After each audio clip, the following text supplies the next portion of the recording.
Welcome everybody to the third session of gender-based violence discussion, the Indian context, and it's a very my great pleasure to actually welcome you all to this session. The idea of this seminar session is to explore, expand, and have a critical discussion around the factors of gender-based violence, the kind of context, and also some of the possible ways that people may have actually dealt with those things in terms of solutions and practices and policies, and anything that we can actually explore within this space and time.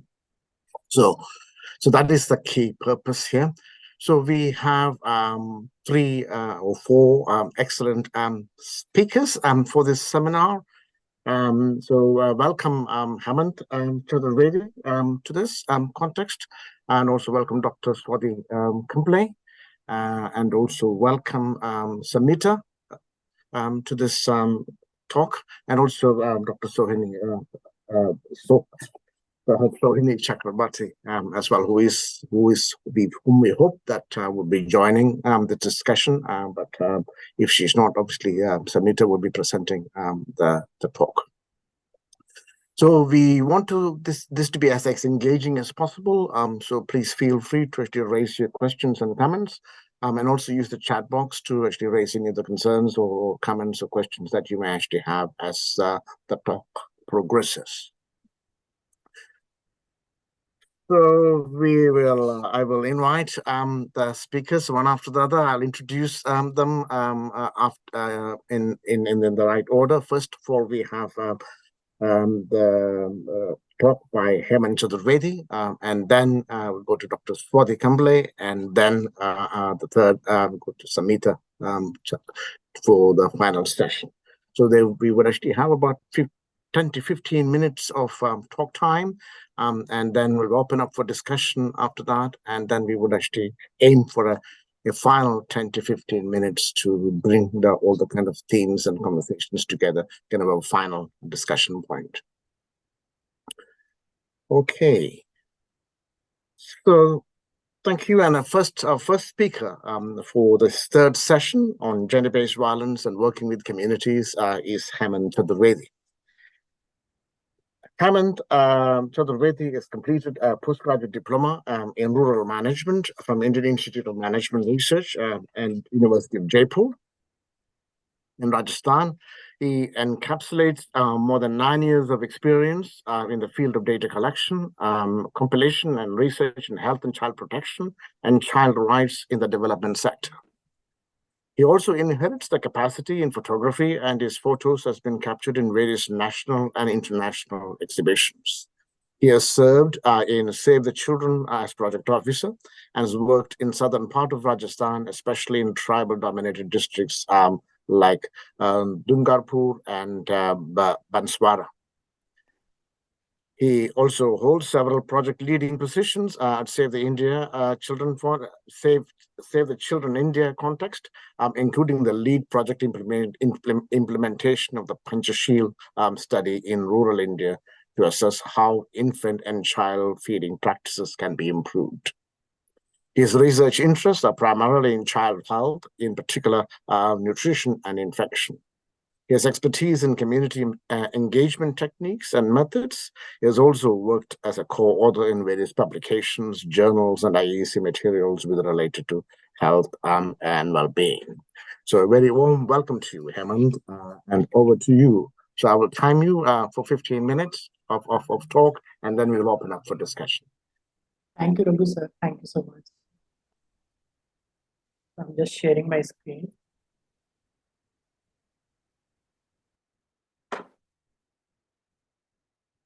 Is it visible? Yes, so if you just go into presentation mode.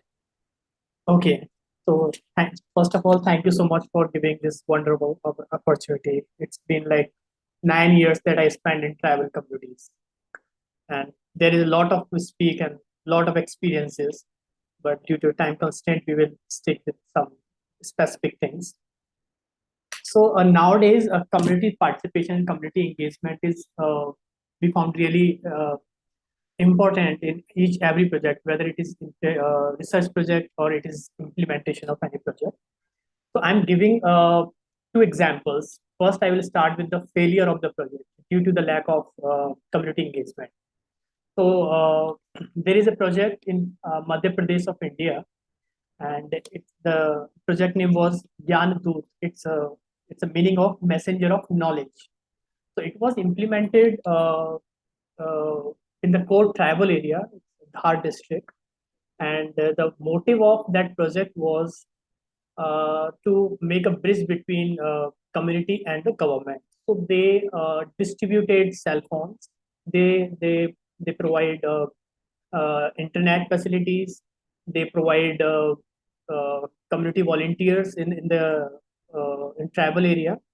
But after 1 year of implementation, they came to know that the people are very poor. They sold out their cell phones, and there was no internet connection. They tried to give the internet connection, but there was no facility. So where for the network, and they were illiterate. They were not in local language.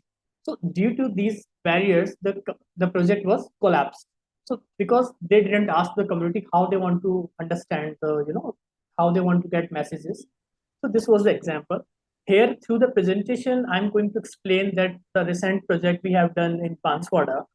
It was a research project named Health, Education, Environment, and Engineering. So I'm going to explain that what approaches we have used during the project.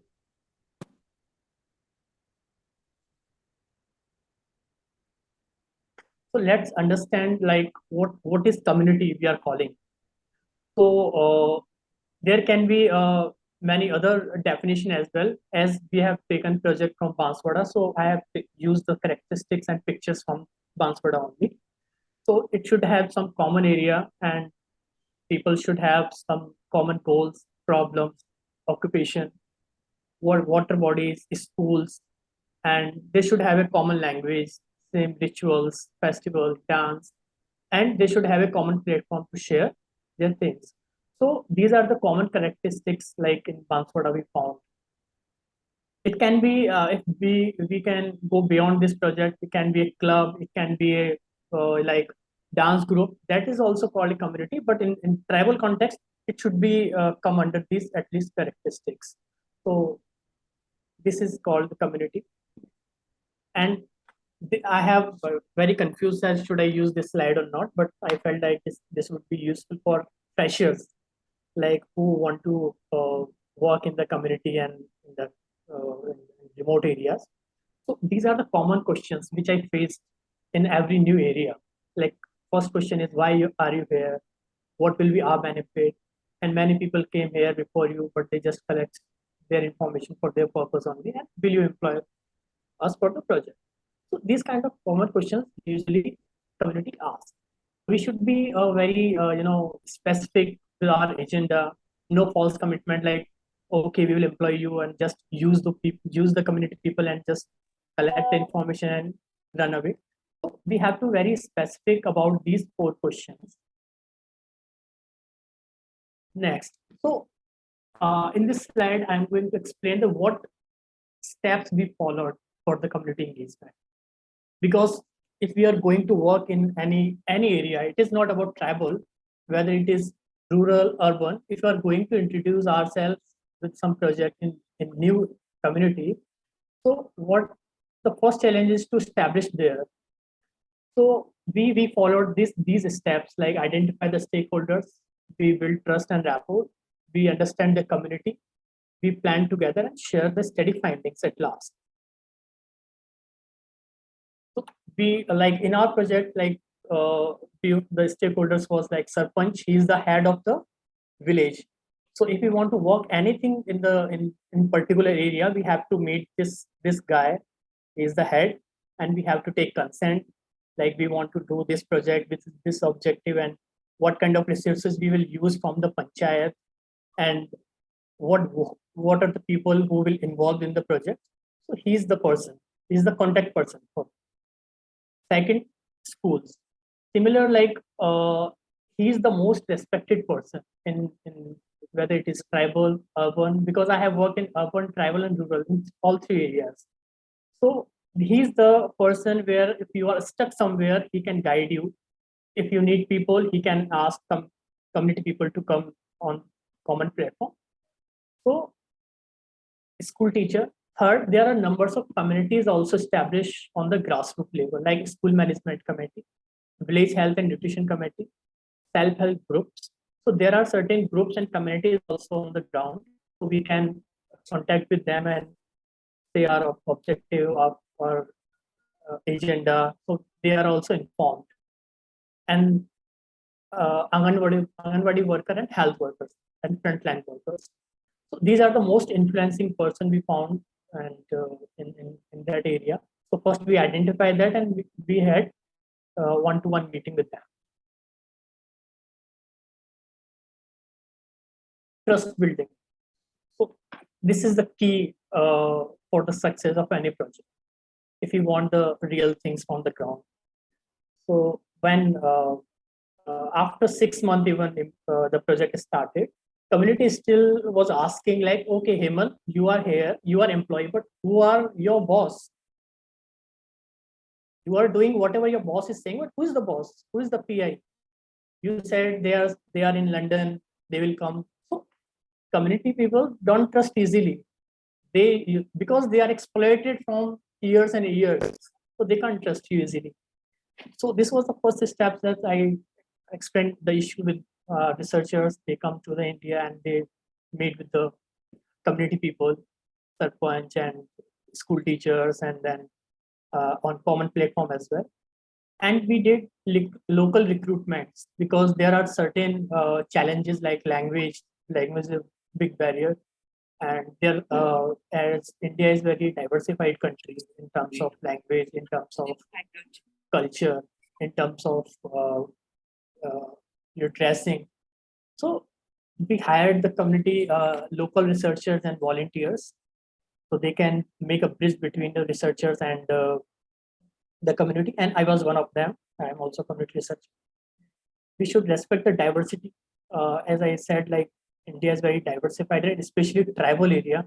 Even within 5 kilometers, you can find 2 languages and 3 languages. So you can see how diversified the tribal community is.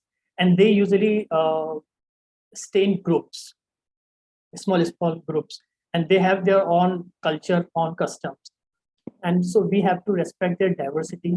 And like everybody sitting on the same platform, we don't use chairs and like I'm the boss, so I'm sitting on the chair. So we use the common platform and the capacity building of community champions, the community.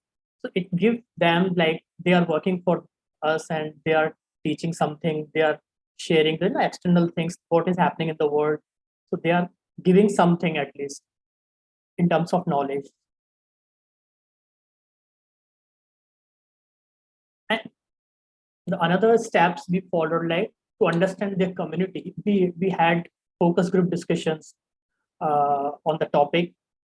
Like our research topic was to optimize child feeding practices in tribal areas. So we had discussions with fathers, grandfathers, mothers.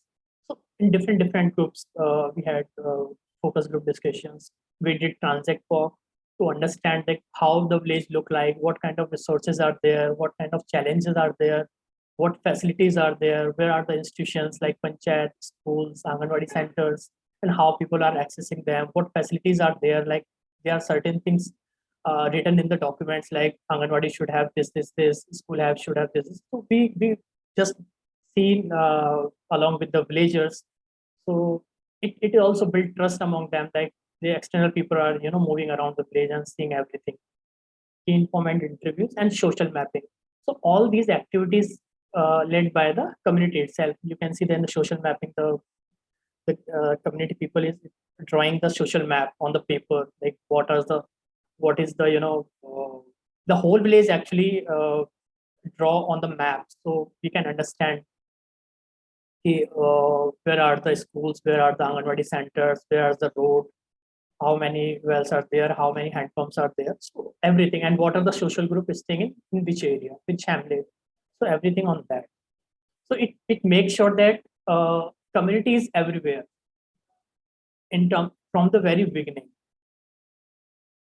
Then we collected the data from through the FGD meetings and key informant interview, social mapping.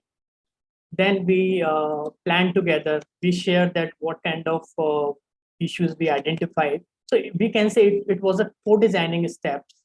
So we share our issues like these problems came out from the data. Then we share with them and ask them for the solution, because that is these problem raised from the village. So how you want to, for example, I'm taking an example. There was a poor data of hand washing practices. So we asked them how you want to learn, what are the steps of hand washing, and what in what way you want to learn. So they said we cannot read and write. Usually government is distributing pamphlet and many reading materials. There is useless. We just burn during we cook the food, so that is useless. So then we asked it, how you want to learn. So they suggested like, okay, wall painting up, you can draw, on the walls, what are the steps, and you can play some skit to, community people or the school children's. So on 26th of January, like Republic Day on Freedom Fighter Day, usually community gathered at the school. So they suggested like you can do some skit programs on that. So we can learn from the activity base. So I'm just giving an example. So there are many things come from the community itself. Then researchers also give their expert views, and we just develop a package, intervention package.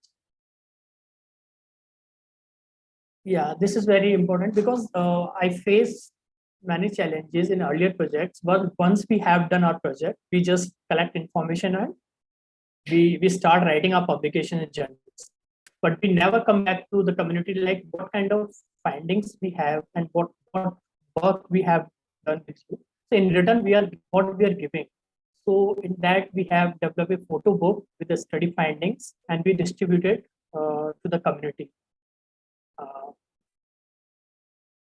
So what is the significance? All I earlier explained that is also from the significance on it. It's like trust building and everything. But there are other more points which I want to share, like transparency. From very beginning, just we started we started involve community in our research project. So it's make transparency, what organizations are involved, and what we are doing, what are our next future plans, what is the next step. Community takes ownership. If we are working, if they are suggesting something, they take ownership. Okay, we said this, we suggested this, so our responsibility to protect that, our responsibility to spread that. So that is another thing. And we got more perspective from the community, and we ensured like people come from different hamlets. So it give a chance to equal participation for everyone, and definitely it's improved the outcomes of the study. So there are certain things which I added, like what are the key things we have to remember while doing the community engagement, community participation. So understand the culture and political dynamics, because it is really bad politics at the grassroots level rather than the national level. So we can't understand that. So we need to understand the culture and political, inform concerned authorities, like we did panchayat, schools, Anganwadi centers, and the district administration and block administrations, and note everything so community don't feel like they are just talking, they are not capturing anything. So note everything what community is saying. Everything is really important if they are community saying. And begin with the rapport building, and no false commitment, do not empower them, and offensive words, do not hurry, just listen carefully, give the time to them. So these are few examples which we did after the co-designing. So community suggested like skit on the hand washing that we implemented few activities. So it was one of them. We did this on the Republic Day, and more than 600 people was gathered, and then they explain what they learned. they come on the platform, which never happened before. So this was really wonderful, and you ask us and you implement that. Similar kind of nutrition game we had with community people. They suggested like water bottle distribution in a school so children can drink filtered water. So it was one of them, and we, as a pilot project, we did constructed a hand washing platform as well. So how children are adapting the practices. Thank you.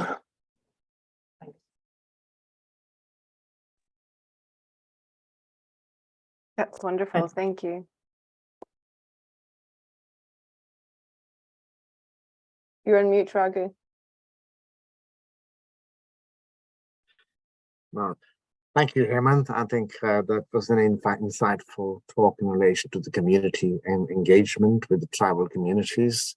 And I think the kind of the length and the breadth in which to which that you've actually gone in terms of the community engagement of the tribal population in this particular context of the kind of child health and community engagement is excellent.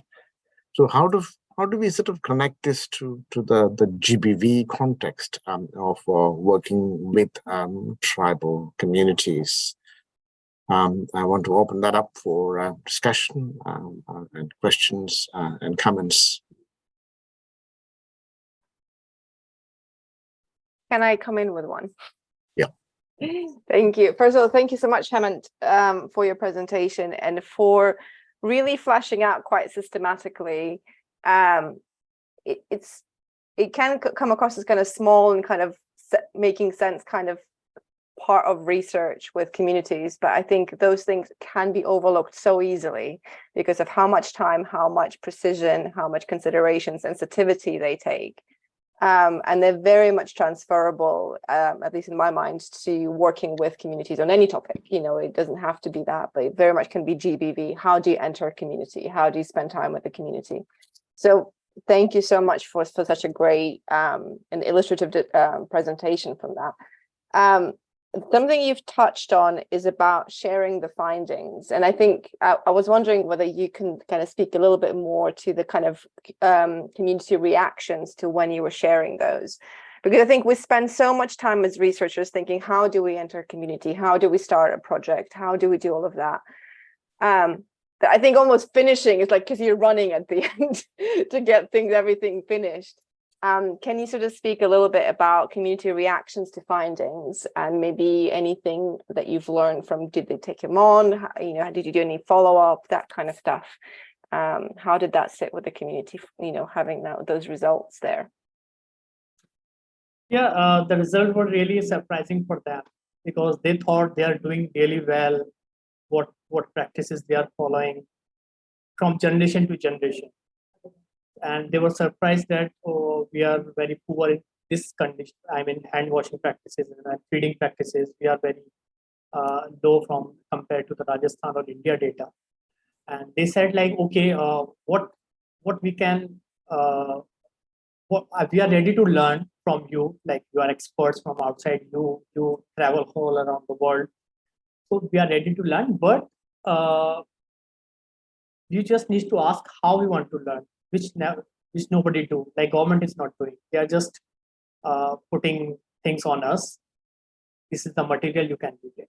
So they were surprised and they are willing to ready to learn, but their own ways, not from us. And once the project finished, now still the community is connected with me and keep asking for the, you know, when you are coming for the next phase, and we are ready to learn, but you are not coming. This is the another challenge in the research projects. Once first phase is finished after data collection, and nobody is going to there to see them after that for the implementation part. So this was the reaction, and they were happy. Like we did a lot of work with them, and emotion connection were there. Yeah. Lovely.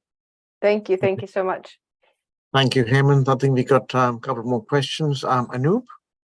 Thank you, Hemant, for that presentation. There were so many so many elements to that presentation, which I think we could spend so much longer just dissecting and understanding. I wanted to ask a bit of a practical question. Did you ever face any elements of resistance from the community, and how did you deal with that? Resistance in terms like during the research, like yeah, for the of not externals? wanting to engage, of resistance to you entering the space, any kind of forms of resistance in doing that kind of work practically? Yes, many times. Yeah, and some were horrible because I didn't understand the culture of that community. So first time when I entered in the community, I was wearing helmet, and this was very new for the community. I didn't, realize. So they thought I am here to kidnap children. So whole community gathered with sticks and knife or something. So they all gathered to kill me. Like he's the person who is because the area where we have worked was on the border, and child trafficking was quite high over there. So this kind of challenges I faced. And in terms of in like I said, many research projects already been there, which I have done, but there was no second phase for the implementation. So they were said like, you guys spend a lot of time here, and we give our time. We are farmers. We are sitting with you like 2-3 hours every day. We are giving you data, information, whatever you want. But in returns, what you give? He clearly said you will just collect the data and nobody going to come back, for the implementation. What? And same thing happened, unfortunately, because there is no second phase and we didn't get fund for the second phase. So these kind of challenges I faced. That's why the community resist.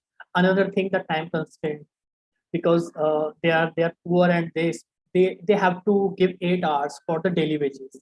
So what time? Why they will spend their time with us? We are not going to give money for to provide information. So these are the common challenges, but later on it resolved once you build the your rapport with the community, and you listen from them. Not even your topic. If you are there for the nutrition data collection, but they are talking about agriculture, but you are listening properly and you're responding them, so it build a connection. Then they come to the nutrition and explain everything. Thank you. Okay. Thank you, Hemant. We have one more question. Swati? Yes, thank you, Hemant. I'm so glad that you brought up some of very important ethics of engaging with the community, and it's very important that trust building, respect, listening to what they want and going their way. I think these were quite a few highlights that I found important. I've been also reflecting on how one engages ethically in research with the communities that are marginalized, indigenous, and respectful of their knowledge practices as well, because oftentimes what happens is that Indian society is a caste society, and I'll come back to the conversation in my presentation too. In that there is always this caste dynamics, even when the indigenous communities are outside of the caste purview. Because they are outside of the caste purview, they are considered outcasts also.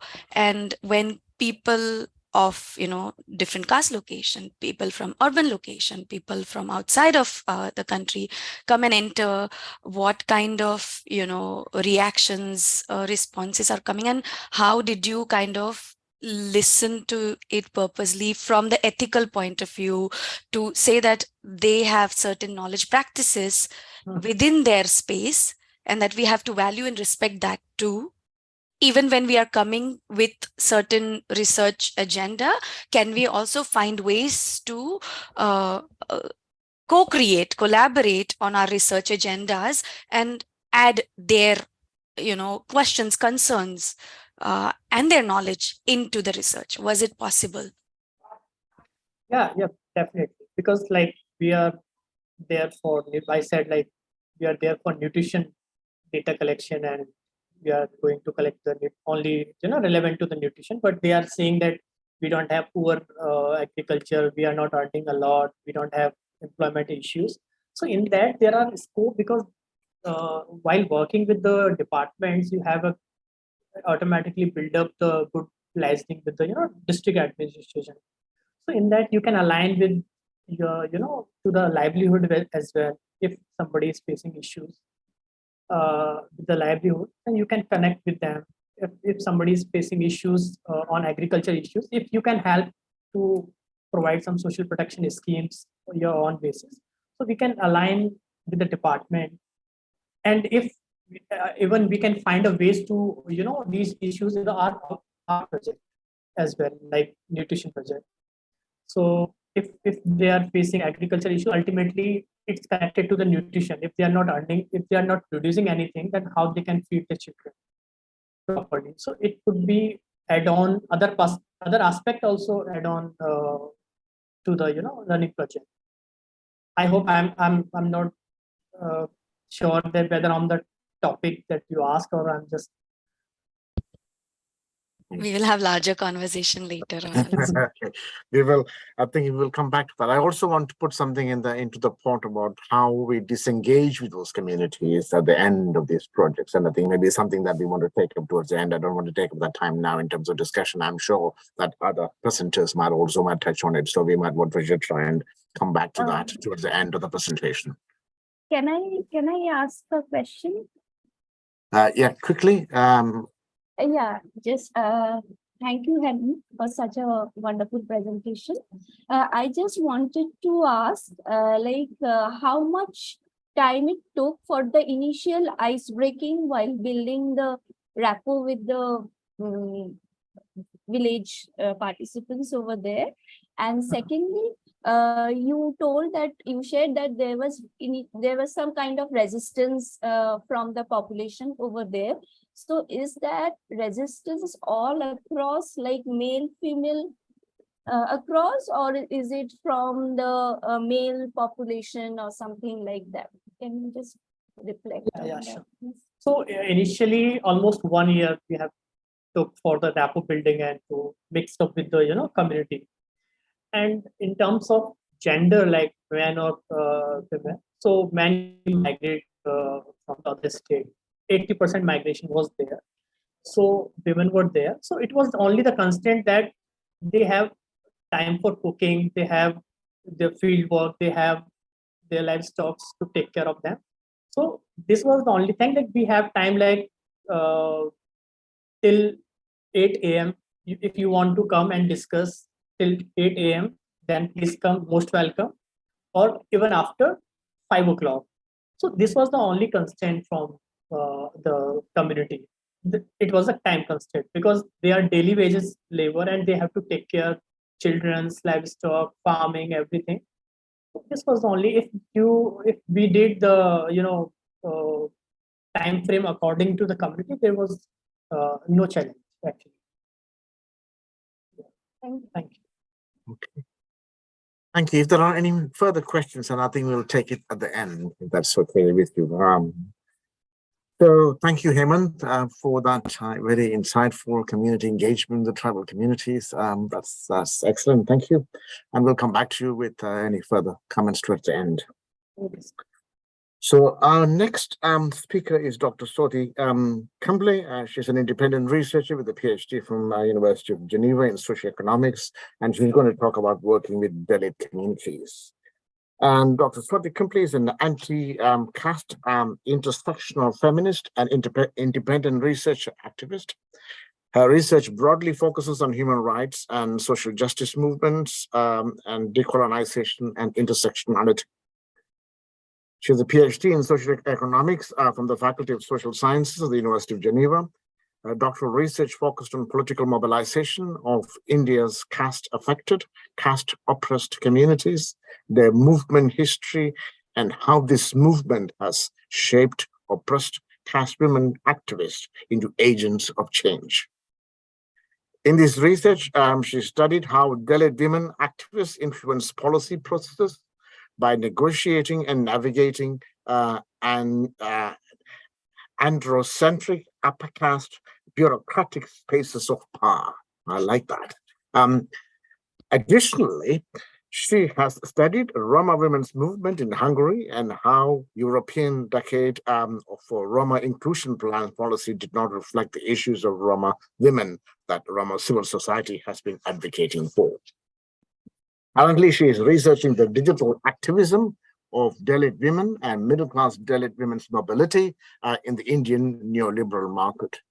She is also collaborating with Dalit, indigenous, and marginalized groups and organizations in India on a project around mapping and archival of indigenous forms of knowledge and decolonization. A very warm welcome to you, Swati. Thank you so much, Raghu. Thank you, Anup and Nadia too, and the GenViR team for inviting me for this very important workshop. I'm looking forward to learning more and attending other sessions as well. I am an independent researcher, an activist academic coming from oppressed caste community in India, as Raghu has already mentioned in my introduction.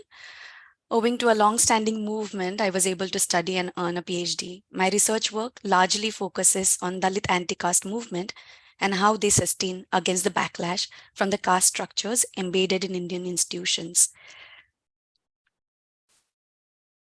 For my PhD, I looked at how Dalit women negotiate and navigate the androcentric bureaucratic spaces and try to influence policy processes. I argue that Dalit women's entering these spaces where they are not supposed to belong and historically were forbidden by the religion, their presence and activism democratizes the policy process in India. In this session, I'm going to highlight some watershed cases of caste and gender-based violence in Indian history and their legal and policy implications. I apologize for the noise that might be disturbing. There is a construction going on in the neighborhood and in my backyard. So am I audible despite the voice noises? Yeah, Yes, you thank are. you. Thank you. But before going into the gender-based violence in Indian history and the legal policy implications, I wish to talk about caste in India and Dalit women as emancipatory subjects. Dalit women historically and culturally have been disproportionately subjected to violence and inhuman treatment. They are multiply marginalized due to their caste, class, and gender status. For long, Dalit women activists have advocated for holistic intersectional approach to understand the roots of gender-based violence in India, with some successes, but largely long-drawn battles without legal recourse. The Indian society is a caste society, and women are considered the carriers of caste purity, and therefore sexual control of women is at the heart of maintaining this caste purity. Dr. Ambedkar, an anti-caste leader and the first law minister of India, wrote an essay on castes in India, their genesis and mechanisms. In this essay, he traced back the origins of some of the most regressive rituals that were part of Hindu society. He highlighted how endogamy, that is marrying within one's caste to maintain caste purity, brought in some of these rituals and justified gender-based violence on women. As per his theory, the endogamous caste groups, where equal numbers of men and women were needed to be available for marriage and reproduction for the caste purity, if there were any surplus men or women due to the death of a spouse, they were needed to be disposed of, fearing that they would then be looking for marriageable alliances with other members of other caste community. So when eligible partners were not available within one's own caste, people might transgress. That was the fear.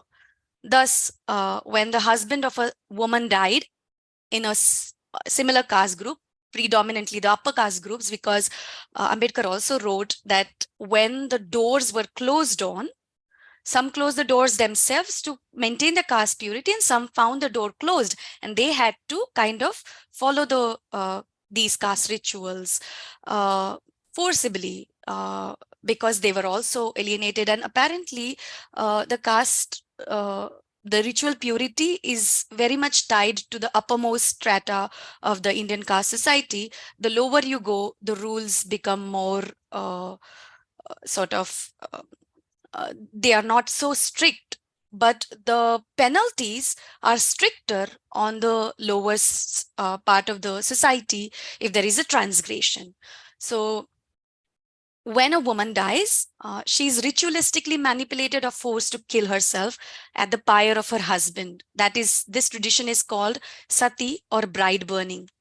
The second, yes. Sorry, Swati, do you want me to move the slides? Or... Not yet, not yet. Okay. I'll let you know. Yes, I'll let you know. This is just a background information. So the second way in which surplus woman was disposed of was by removing her from any social interaction and activities. The widows were thus asked to shave their head, wear a white cloths, sari, and live an ascetic life away from the main village section. This forced widowhood was also part of the tradition to control women's sexuality and sexual promiscuity, quote unquote, which still largely affected widows of being sexually abused in the family and were killed for this supposed sexual promiscuity. The last ritual resulting from the surplus man was a child marriage. In a patriarchal society, man's labor was valued more. And because he accrued more worth, once a widower, he wasn't disposed of, but he the solution was found in an underage girl child. So child marriages, girl child marriages were looked at as a solution. So in a nutshell, this theory gives us a stark explanation of how women's sexuality or sexual control is rooted in caste in India and how gender-based violence is inflicted on women to uphold caste purity. Indian women's struggle begin in the womb because the larger view of about women in Indian society is that of a burden, and there is a strong male child preference. This technology is used to ensure a girl child doesn't get born in a household.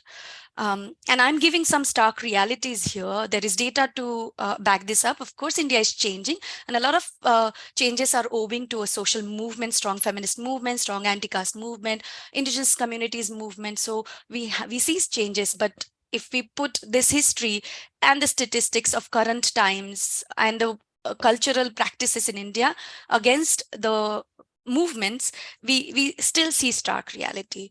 So sex determination and female feticide have been rampant in India despite being illegal. Technology is used to ensure that girl child doesn't get born. So at one point, it was so much so that the sex ratio in India in 2011 showed large imbalance of 111 boys per 100 girls. The birth ratio is normalizing now, according to the National Family Health Survey, which is about 108 boys per 100 girls. Yet in the past couple of years, multiple cases have surfaced of men killing their wives or burning them alive for not bearing or for bearing a girl child. The various forms of violence against women, Dalit and Adivasi, that is tribal communities and minorities, show how women who are outside of Hindu fold are viewed as a weapon to teach the community a lesson. In case of oppressed caste communities, assertion has been the main cause for atrocities specifically committed against women from the community to force the community to follow their caste norms and be subservient. And historian, scholar, feminist Uma Chakraborty calls this a Brahminical patriarchy, where Dalit women and minorities and marginalized women, if I extend that to them, are multiply affected and experience violence at the hands of larger male-dominated society, the upper caste society, by their class status. So through their landlords or employers, and thirdly, within their own community, the domestic violence and so on. So we see layers of violence and the complexities within the community.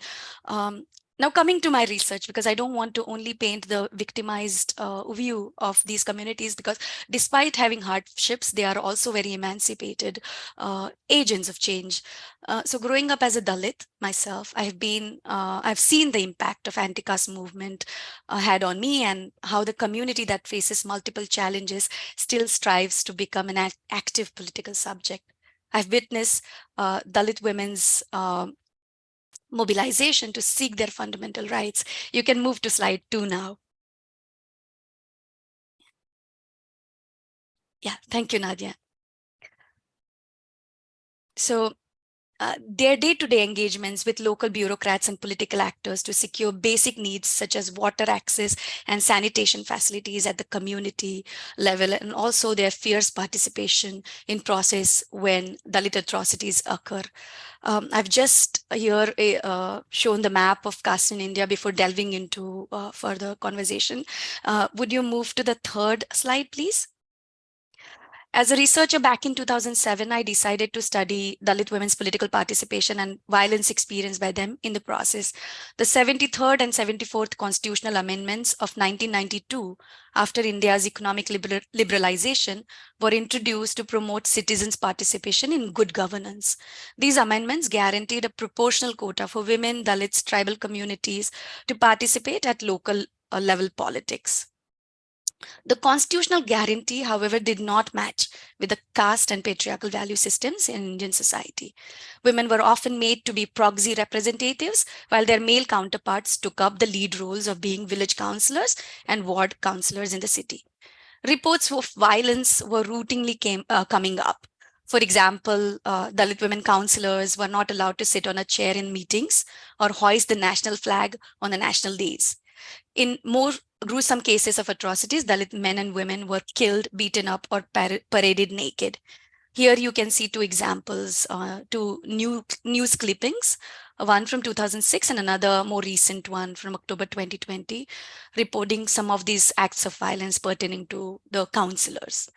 Next slide, please. In 2006, National Dalit Human Rights Organization brought out a report called Dalit Women Speak Out. This report intrigued me to study the violence against Dalit women participating in local politics.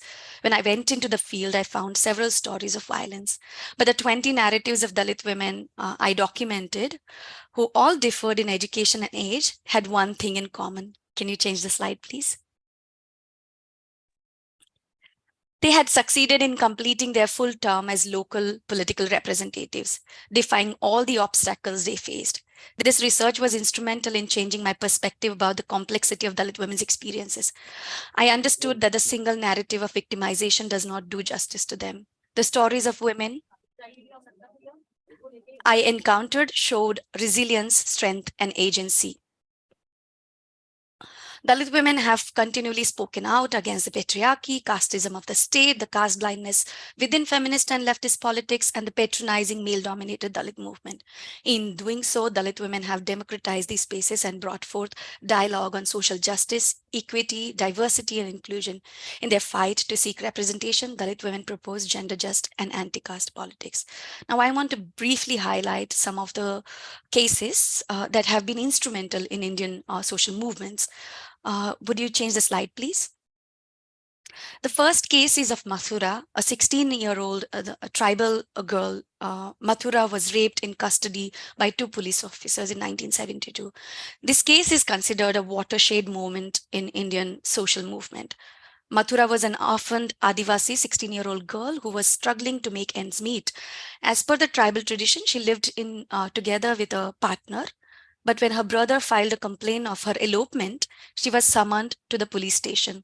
Late at night, in her recounting of the case, Mathura said that the cops had threatened to file a false case and imprison her and her relatives if she did not do exactly as they said. She was raped in the custody. But you can see the Brahminical patriarchy playing out in this case also. There were so many stereotypes that the judgments upheld in Supreme Court. Her case was not seen as her telling the truth. The justices overturned the conviction of the attackers and set them free. Her case was monumental both from the social and legal perspective. It sparked public protests for the first time about rape in India and led to the reform of sexual assaults law. It gave rise to women's movement written by Moni Basu of CNN. I'm referring to a lot of the journalistic works on Feminist India website here to quote these cases. Please change the slide, Nadia. Thank you. This is the sentence that a public open letter that was written by women's movement asked the judgments, like does it give a free pass to the police if the woman has been having premarital sex, because there have been such a taboos around premarital sex and there was no conversation around consent. Please change the slide, please.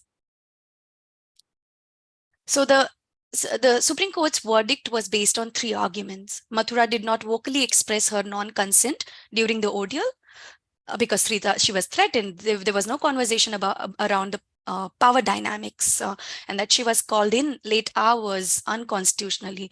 There was lack of bruising on her body, that she did not fight back her perpetrators, and she was habituated to sexual intercourse. And this was affirmed by 2-finger test, which means that in India, this unconstitutional illegal practice went on for a very long time, and it still surfaces in news one every now and then. 2-finger test is basically the doctors check the elasticity of women's vagina, the women victim who are raped, to see if they have been prior sexually active. And it is as though their sexual activeness gives a free pass to the perpetrators to commit a crime. So it's very much rooted in how women should be behaving in a society. Despite the large-scale opposition to this verdict, and protests happening and women's movement demanding that it be reopened, the court did not reopen the case. It still held that there was no legal standing in the case to rule in favor of Mathura. Eventually, this led to Government of India to amend rape laws. In 1983, new category was added to criminal laws dealing with rape. So like you said, you can see in the slide, the law mandates that the court presume a woman who says she did not consent to sexual intercourse is telling the truth. So the onus of responsibility of proving is on the accused and not the one who is accusing. Her case also led to camera-based rape trials, so that there is a close proceeding happening away from the accuser, and there is a ban on identifying victims by their real name. There is also definition of custodial rape, and the burden of proof is shifted to accused, as I said before. It also demanded that women do not have to be called to the police station before sunrise and after sunset. It was a monumental case. The second case, slide change, please, is of Bhavri Devi, who was a community worker at grassroots level in a village in Rajasthan in a western state of India. She worked on various grassroots issues affecting women in the state. As a part of women's development project run by the government, a lot of village women are employed on honorary voluntary basis. They don't get a lot to pay, but because they feel empowered, emancipated by this job, they do their job full 100%. And Bhavri Devi was someone like this. And in 1992, the state government of Rajasthan launched a campaign against child marriage, and it mandated the Women's Development Project employees, community workers, to convince local villagers to not conduct child marriages. As part of her work, Bhavri Devi took up issues of child marriage and began reporting or stopping child marriages from happening. One such house where she stopped the child marriage, she faced tremendous amount of backlash from the villagers, and the dominant caste members of the family, which was stopped from having their girl child getting married, took a revenge by raping Bhavri Devi. And there were quite a few, again, culturally rooted casteist and patriarchal notions that were in her verdict, that women's activists were critical of. The judicial remarks that were passed in the judgment said that how could her husband passively watch while her wife was being gang raped? Her husband was around and he was held, he had death threats and he couldn't do much. So they called his masculinity in question. This was taken as a prejudice and bias by women's group. The accused included an uncle-nephew pair. So the judge said that a middle-aged man from Indian village could not possibly have participated in gang rape in the presence of his own nephew. The other one was, how can an upper caste Gujar man go and have sexual intercourse with a lower caste woman? Her case resulted in Vishakha guidelines on sexual harassment at workplace. Yet it's 30 years and Bhavri Devi hasn't found any justice. The third and the last case is of Khairlanji village, where the entire Dalit family of Bhotmange is the family name, were brutally murdered. Two women members, Priyanka, whose photo is here, who was an aspiring student studying political science, and her mother Surekha Bhotmange were brutally raped by the dominant caste men from the village because Surekha questioned the way they were there was corruption in wages, daily wages of the laborers, and her land was being used to commute by these villages, and they gave in the land, but still they were facing a lot of domination because they had land in the middle of upper caste village area, which was not supposed to happen. So all the transgression in caste norms was happening from this family who was aspiring, who was studying, who had land in the vicinity of the upper caste village, and that caused this really brutal atrocity.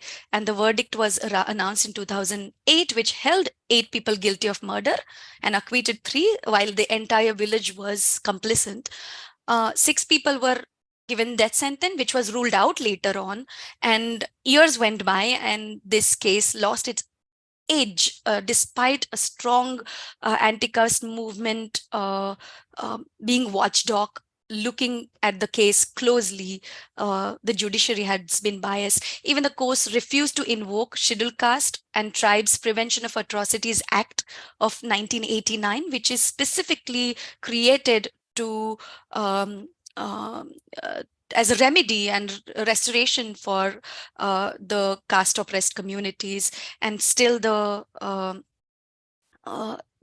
court held that the murder was on the basis of revenge and not on caste. So we are at this juncture where there are multiple questions and answers, where there is a strong movement, yet there is a pushback from biased caste and patriarchal institutions that are at play. So I leave you with this, and thank you. We can take up a lot in question. This was the 4th case that I haven't taken up, but we can take it up in the discussion. Thank you. Thank you, Swati, for wonderful talk, exploring in the narrative aspects in terms of the plight of Dalit women. And I think what justice is actually required in relation to that, and the criminal justice system, the public awareness of what need to be done, and also the human rights perspective of those things. Absolutely. And I think it is a story that, I know there are movements in relation to the policy developments and there are human rights and other stuff, but I think we are still at crossroads, as you say, sometimes in relation to some other states, not all states, because in states like Kerala, where there are the social reform has actually happened over the last 30 or 40 years, still there are isolated cases, but obviously, maybe it's not very common from that context. But I'm sure there is a north-south divide in relation to many of these things as well. So thank you very much for that, and I'll open that up for discussion. I want to take one point that you mentioned in terms of the number of girls to number of boys. And I think in Kerala, we actually have more girls than boys. Yes, I've seen the statistics. You're right. And then there are other states which is like even below this. And it's true. I mean, Kerala is a model state and it's touted as such, but there is still, a lot. I mean, it's far from ideal, if I may say so. And, if you want to watch a documentary, there is so much material to point to that direction. If you watch K. Stalin's documentary, India Untouched, you will see the references debunking this myth of Kerala or Southern India, for that matter, being more egalitarian society, because, caste is still the fabric of that society too. Although there is a very strong Dravida movement, there is this very strong sort of anti-caste movement in those spaces too. And that has been possible, of course, because of the socialist communist history of the state. So is West Bengal for that matter. So, I mean, you were right. Thank you. But there are more complexities. Sure, yeah, that's right. Brown? Yes, well, thanks very much for a very interesting and inspiring talk. I noticed you gave some examples of women who are pushing forward and putting themselves forward into local government as councillors. There are many examples, including your good self, of women who've pushed themselves forward via education and, you know, got qualifications and all that kind of thing. What do you suppose is motivating women to overcome these disadvantages and hardships and push forward like that? What's the magic ingredient? Wow, nice question. I mean, that was the drive for my first research, because I went into the field to document the cases of violence against women. And what I found was this really strong fervor, very strong, you know, pushing their boundaries further and, you know, fighting for their rights. And I did talk about factors that have facilitated this motivation, or, you know, what has in fact been a drive. And a lot of, like, the women have been citing the social movement around them. So the key ingredient, the magic ingredient, has been the education that has percolated in the community. We are very strong civil society. We are very strong movement that goes back 2 centuries at least.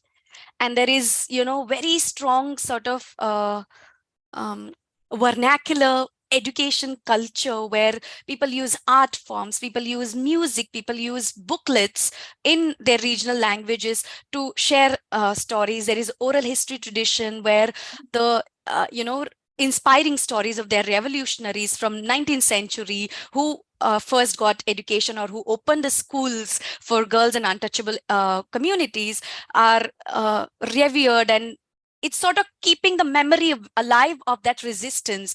A lot of historical sites where first resistance happened are respected in even indigenous communities. So in their folklores, in their songs and music. So basically there is a very strong sort of movement which continues to keep this knowledge and discourse alive, that we have to stand up, fight for our rights, and that can be via constitutional way.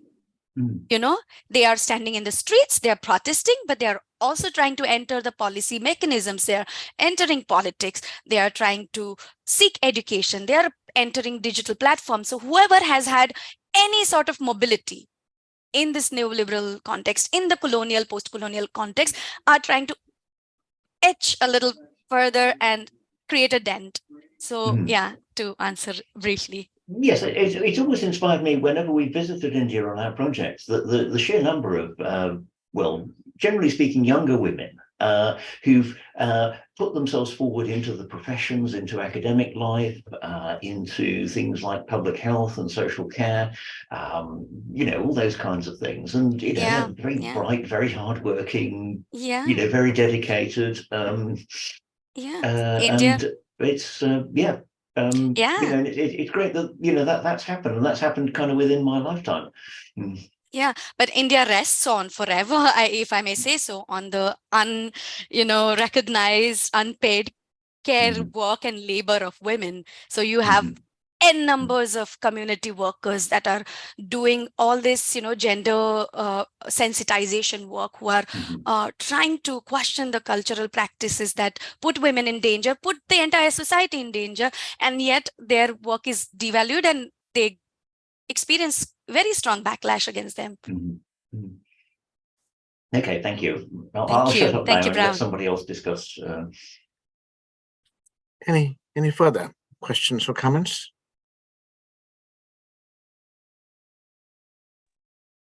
I'm going to wait till the end after our last thingy, right. Yeah. I will proceed. So thank you very much, Swati, for that very insightful, knowledgeable discussion on the topic of GBV and survivance from the Dalit community. So we have the final 2 speakers on the women survivors of GBV. We have Dr. Sohini Chakraborty. She's a soccer fellow and a sociologist, a dance activist, a dance movement therapist. She's a founder director of Kolkata Sanved. A pioneer of dance movement therapy in India and South Asia, she created a pool of dance movement therapy practitioners from the grassroots level and from survivors, and envisioned and created the Sampurnata model. She's one of the 100 global women leaders recognized by Vital Voices. Her writing has been published in more than 20 national and international journals and books. Sohini was instrumental in launching one of the country's first diploma of dance movement therapy program in 2012 with the Center for Lifelong Learning in the Tata Institute of Social Sciences in Mumbai. She has received multiple national and international awards for her innovation, leadership, outstanding achievement, and inspiration. She is the author of Dance Movement Therapy and Psychosocial Rehabilitation, the Sampurnata model. Very warm welcome to you, Sohini. And also Samita Bhattacharya. Samita is the head of programs at Kolkata Sanved. Having a background in sociology and Indian classical dance, has been associated with social development field for more than 16 years now.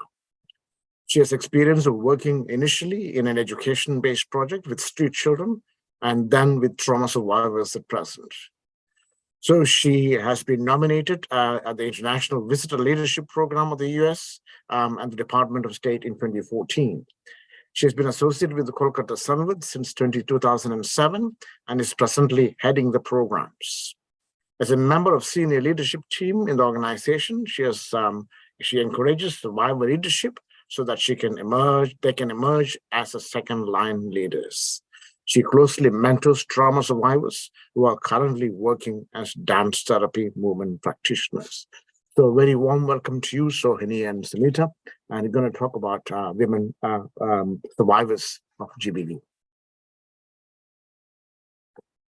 Thank you, sir. Welcome, everyone. So this is Samita presenting Kolkata Sanved to you. This is a story of how survivors have become healers.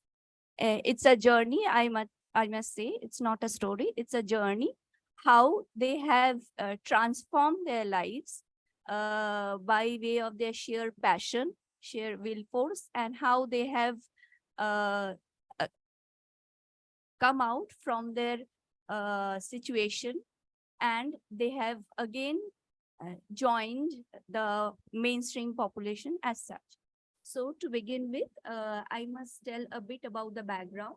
So Dr. Sohini Chakraborty first began this journey with a group of survivors of trafficking in a care institution in Kolkata. And there she experimented with how dance can be used, dance and movements can be used as a form of therapy for trauma healing.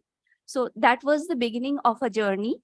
With her, she started the journey with 5 of the survivors, and later she found Kolkata Sanved with these survivors who are the co-founders along with her. So it was an organization which was founded by survivors of gender-based violence, trafficking and oppression. And it focuses on the survivors, how they can transform their lives and take up dance movement therapy as, Nadia, I'll tell you when to change. Can you just go back to the previous slide?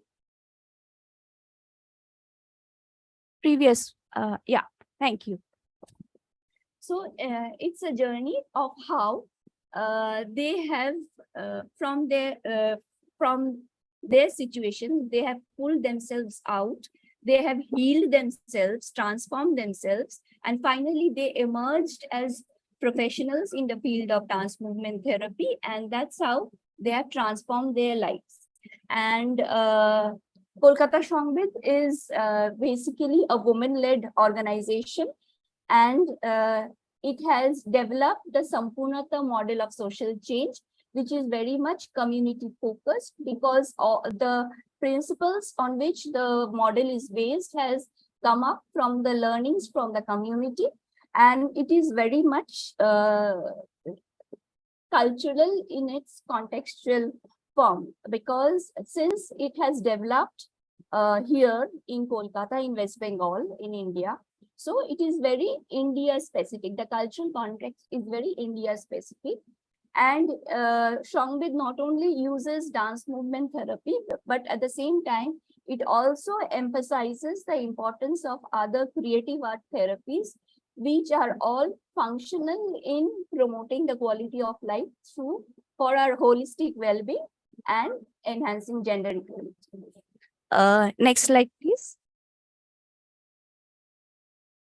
So the goal or the dream of Kolkata Sanved is to promote dance and dance movement therapy as an art form, as an alternative form, which is used for transforming the lives of individuals. It also focuses on using art-based therapy, especially dance and movement, to change our lives in the social context. And it also believes in creating spaces for individuals to express themselves in a non-judgmental manner, and also to empower themselves and others as well. Next, please. So what is DMT? So DMT is a form of creative arts therapy, which is located in the positive mental health spectrum, and it's a tool to address both preventive and remedial mental health and overall well-being. It very much focuses on connecting the body with the mind, which gets very much disrupted after an individual undergoes a form of violence, and they are not at their self. So to bring them back to their self, it is a means, a methodology, I must say, through which an individual finds back that reconnection between the body and the mind. Next, please. So what are the benefits of DMT? It nurtures healthy body and mind. It helps in generating awareness regarding my own self, who I am, what I believe in, my body and mind connections, and also finding out ways or visioning where I want to take my life, to vision where I want to be. It also helps in emotional regulations, like there are some very much emotional outbursts, which generally a survivor of gender-based violence or trafficking may face. And they feel very disconnected in their body and mind, and they don't know how to regulate their emotions, or they recognize one or two emotions mainly, and they are unaware what other emotions are there in their body. So the DMT process helps them to come into terms with themselves, to recognize their emotions, and it also helps to manage stress, and at the same time build resilience within the body. And in way of doing so, it also develops a platform of empathy towards others, like standing in their feet, in their shoes, and see or experience what the others are going through. It is very much an experiential process. So it helps one to connect, like with my body, with my emotions, with my immediate surroundings, and the larger surroundings. So in 2019, the World Health Organization report finds that evidence of the contribution of arts, the World Health Organization has also accepted that the contribution of the arts in the field of good health and prevention of a range of mental and physical health conditions, as well as the treatment or management of the same. Next slide, please. So these are some of Kolkata Sanved approaches, the approaches and the principles on which Kolkata Sanved has developed. The first is it believes in collaboration and collective action, because it works with a wide variety of stakeholders.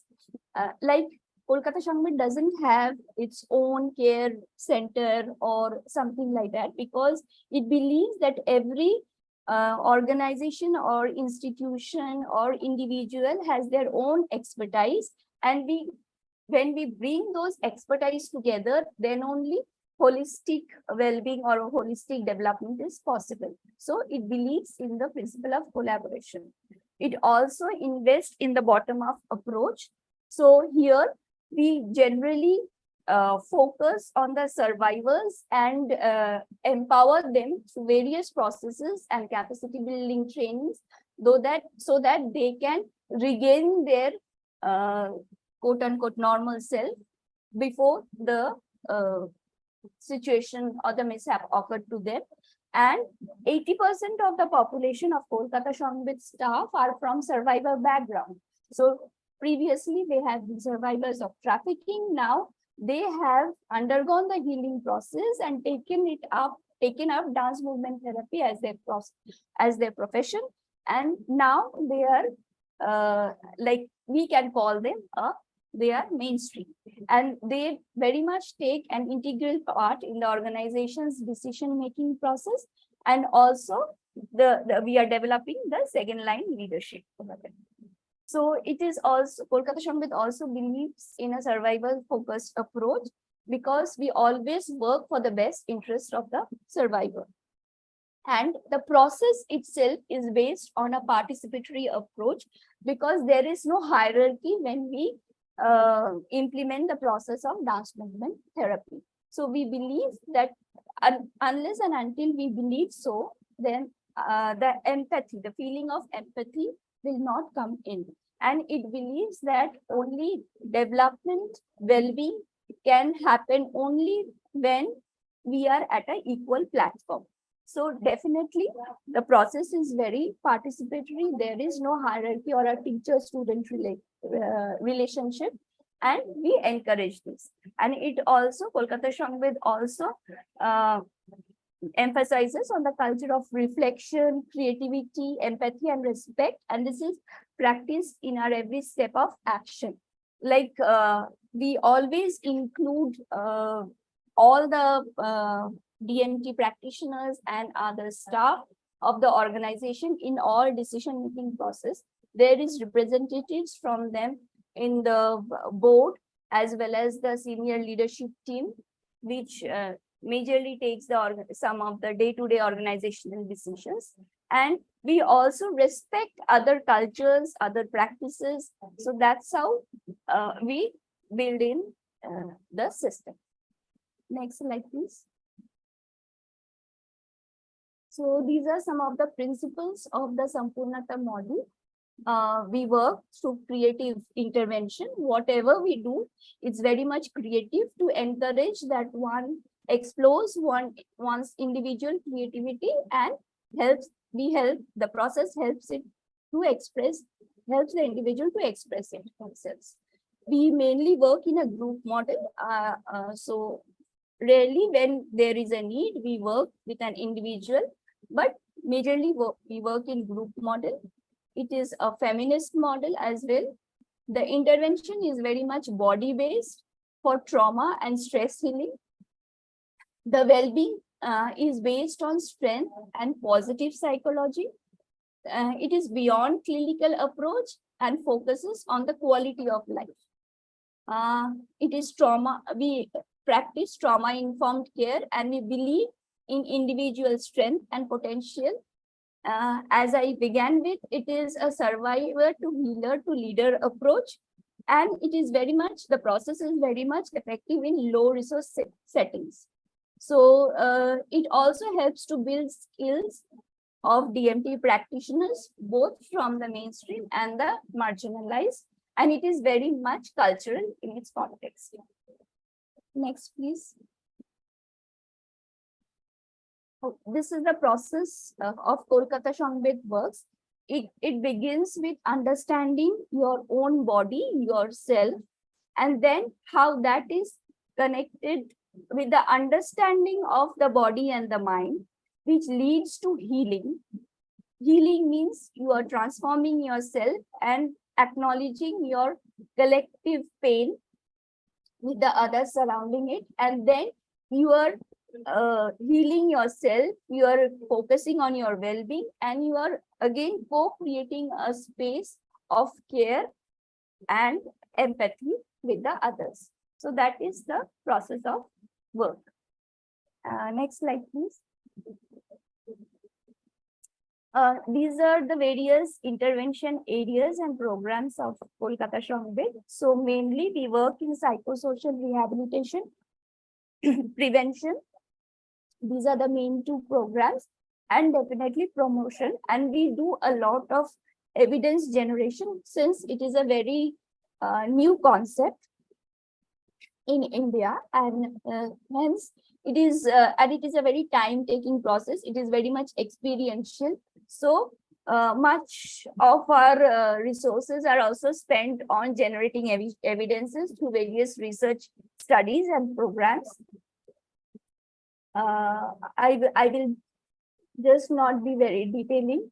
So here are the programs which falls under the various intervention areas. So we have our trauma recovery program, our healing and well-being program under psychosocial rehabilitation, and we have our dance movement therapy leadership development academy program. This is very much focused, sorry, this is very much focused on the survivors who want to become dance movement therapy practitioners, taking it up as a profession in future. And we also have our training of trainers programs, which are customized for various target groups, and we have an emergency response. For our prevention program, we have the Sampurnata Wellbeing Club program, the empowerment, and the sexual and reproductive health and rights program. Samita, Yes. I think it's time-wise. I think we are sort of going ahead. Okay, of I'll time. just run through the slides. Next, please. These are the various population groups Kolkata Sanved works with. So just a quick glance at the slide. I'm not telling it. Nadia, next, please. This is the core activity of one of the DMT session. Like, we start with an opening ritual, then we do a body warm-up, which is preparing the body for the therapy process. Then we do a need-based therapeutic process as per the objective of the session. Then there's a relaxation process. Then we have a feedback session from the participants and a closing ritual. Next slide, please. These are the various means of measuring the impact of the dance movement therapy process. We have a form of self-reporting from the participants. We have developed a group DMT scale. There is the DMT session reports, which the practitioners prepare after every session, taking feedbacks from the participants and their own observations as well. And we have process documentation and analysis of qualitative and quantitative. Next. This is the statistics. Next, I think we do not need. Yeah. So that's it. Thank you.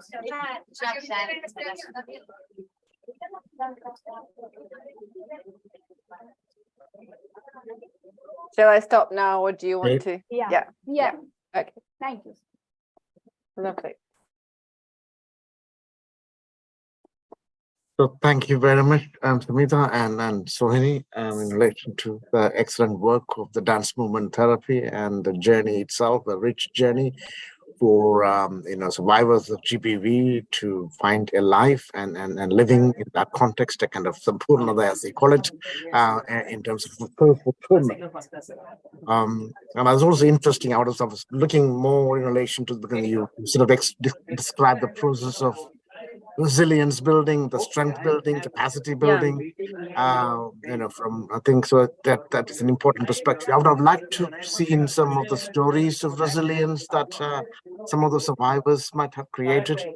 Maybe something that we can actually take up in the kind of questions. Yes, yeah. sorry, thank you, Shomita, you have presented, because I'm sitting at the airport. I have just landed few minutes back with a big turbulence. So sorry for that. Good. Yeah, so Any specific questions in relation to this presentation and also the previous two presentations as well, please?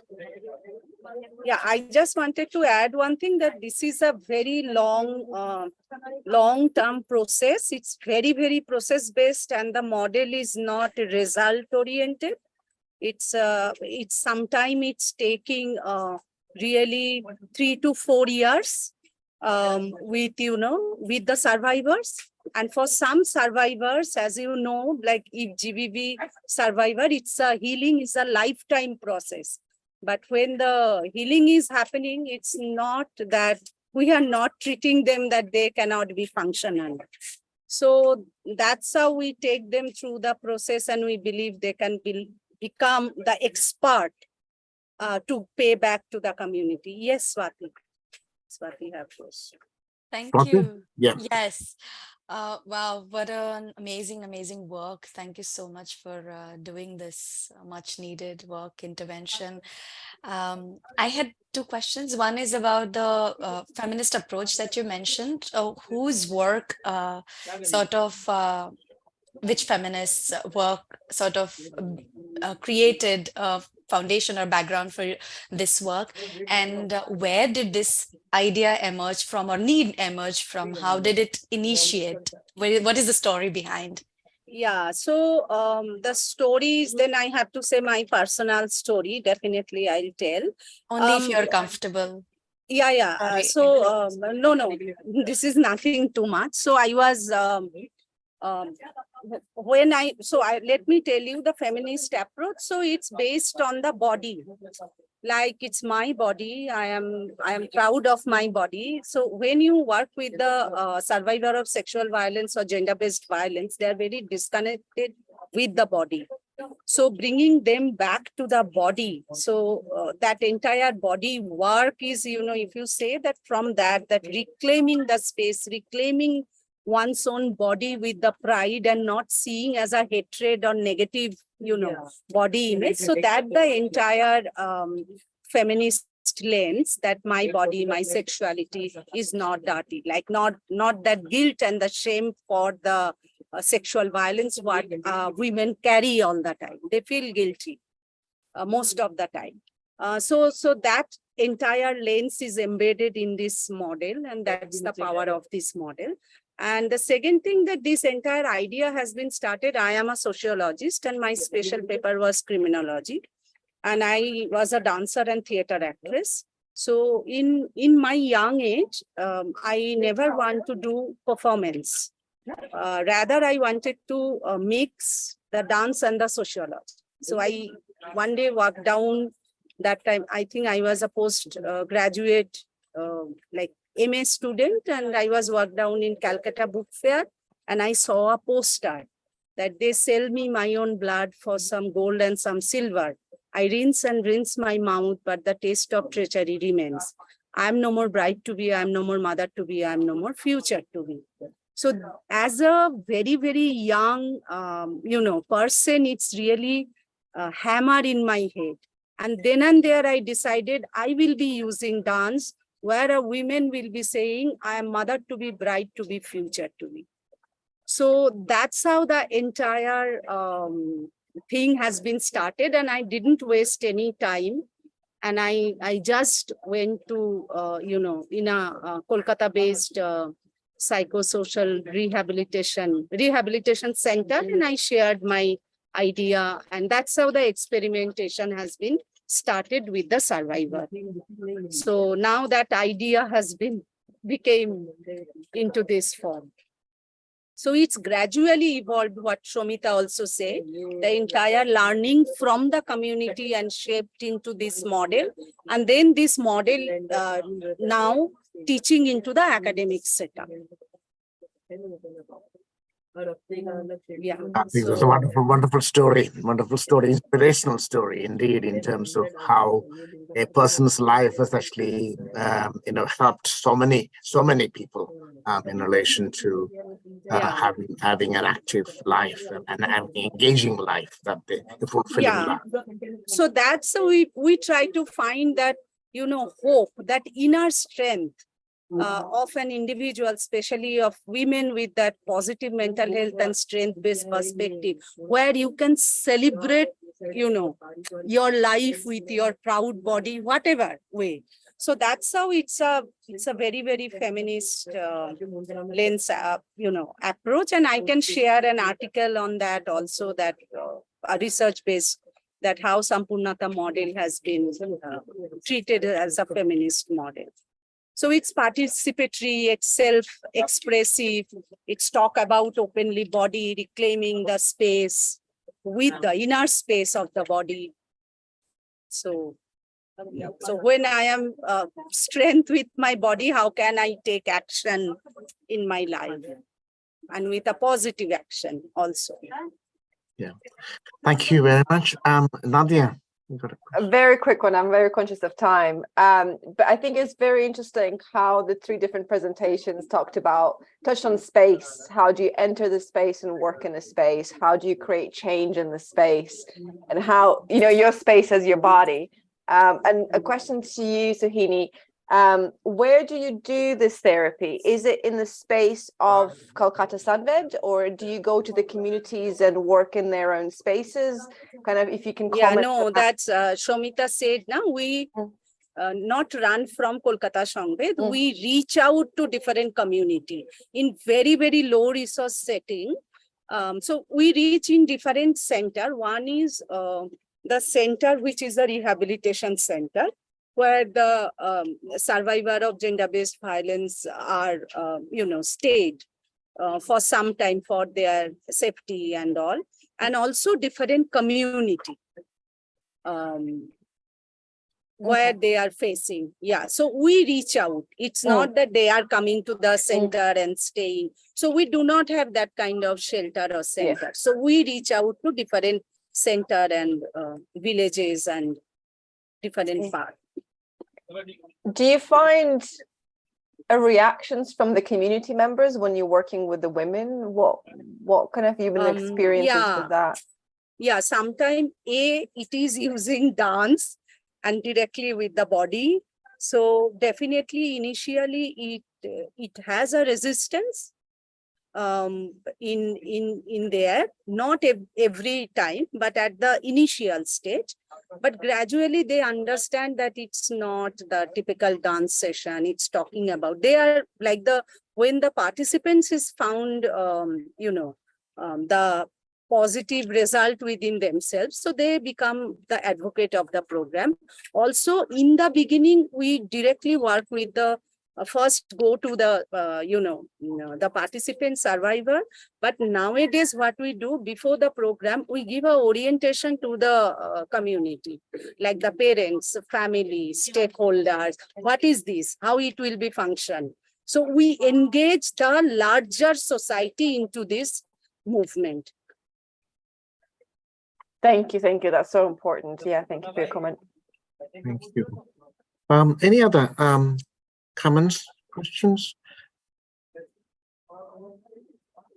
I did mention at the very beginning that obviously some in terms of our work, whatever is actually work with the research, based on research or other work, how do we kind of disengage with the community, especially in the kind of, if you're looking at the community context, that is quite an important thing, because as professionals, how do we disengage so that they're actually able to carry on with that success pathway, or also how do they confront future kind of issues and make meaning out of it, and also find solutions for that as from their own kind of resilience-based perspectives, really. And I think there is a big story to be told in that. Yeah, because we also when we work in a community, especially whenever we work, we always have an exit strategy. So we try to build, the community, the safety net, the leadership group. So that's why when we start in a community, it's not a 6 months work. It's a minimum 3 years work, because we believe that this take a longer time, 3 to 5 years work, so that we can hand over the entire thing to them and then phase out gradually, so that it can be run, even within themselves. But it's a complex work, as you all know, who are working with the gender-based violence in different level, like social, political, economic, cultural, in different level. So our main focus is we invest on the individual, and that individual is creating ripple effect in the community. So that individual is actually the survivor or young adolescent girls or youth. So who become the ambassador for this. Yeah. Thank you. Any further comments, questions? Rashi. It's not like a very big question. Hi, Sohini. How are you? Hi, how are you? I'm good. Just a small thing. Have you ever worked outside your own context, like any other regional context, with the dance movement therapy? Yeah, so can you explain a little bit, like outside of West Bengal? Outside, as in the sense with other linguistic groups or any other socio-cultural groups? We work with if you ask, different kind of, but outside of West Bengal, we work in Pan-India. So definitely, we work in Swai Madhopur at Rajasthan, Jaipur, Faridabad, Delhi, Shillong. So do you Orissa, find any? We have to build not the same module or same thing is, we are conducting for everyone. So there is definitely a guideline, but through the need assessment, we find the, context and then implement and design the entire program. Okay. Just last bit to it is, has there been any community which has been much more accepting of this than the others? Like, did you find that kind of a difference anywhere? Yeah, there is. It depends. It's very difficult to say.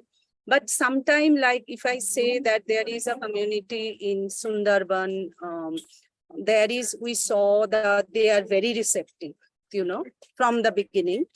But if we say in another community with the, DNT tribe, so it took more time. Thank you. Thank you so much. Wonderful presentation, Sohini. Thank you. Thank you very much. I'll try and draw this to a close. It is not an easy task. We have 3 different presentations, which focuses firstly in terms of the community engagement with the rural tribal communities, and the kind of engagements that Hemant mentioned in relation to how effective those engagements are and how we make sense out of the co-production with those communities is crucial for our work. And secondly, from Dr. Swati Kamble, sort of went into the deeper insights of gender-based violence and sexual violence and the kind of caste and the kind of societal issues that India currently faces, if I may put it that way, societal issues that India faces in terms of on the developmental pathway. And there are legislations, but obviously there is more work to be done in relation to this, and also the kind of women activism is actually crucial in terms of the social development and upwardly social mobility in many of those contexts. And finally, Sohini and Sanved sort of explore the dance movement therapy, and which actually offers the kind of healing practices for women survivors of GBV, and the kind of insights and the processes that actually it involves, and how it actually helps many of those communities to actually come back to their life, to their families, and to actually have a resilient life for the future. So It is a very short sum up of things, but there are, we could actually be here for the next couple of days in the ins and outs of discussing, because those three subjects and discussions are very deep and so vast, and so much actually goes on there, and it really requires careful, critical, and informative discussions and dialogues for us to actually find amicable solutions, amicable ways of actually engaging with those communities, amicable ways of actually how we can influence the criminal justice system, and also other politicians in relation to attitudinal and behavioral changes. So many thanks, and thank you, Nadia, for giving me this opportunity to share this session, and also being part of this GBV project that we've been doing for the last year or so. So a word in relation to the next seminar, I think we have, which is next week. Yeah, next the same time, next Thursday, and we have three excellent presentations from Aditi Karantihar, Ali Bhaskar from SESPI India and Swadar India, Aditi from Swadar, and Dr. Rajmohan Panda from the Public Health Foundation of India. Sorry, I'm on leave, but I won't be able to join. But I hope everything goes well, and speak to you all soon, and wish you all the very best.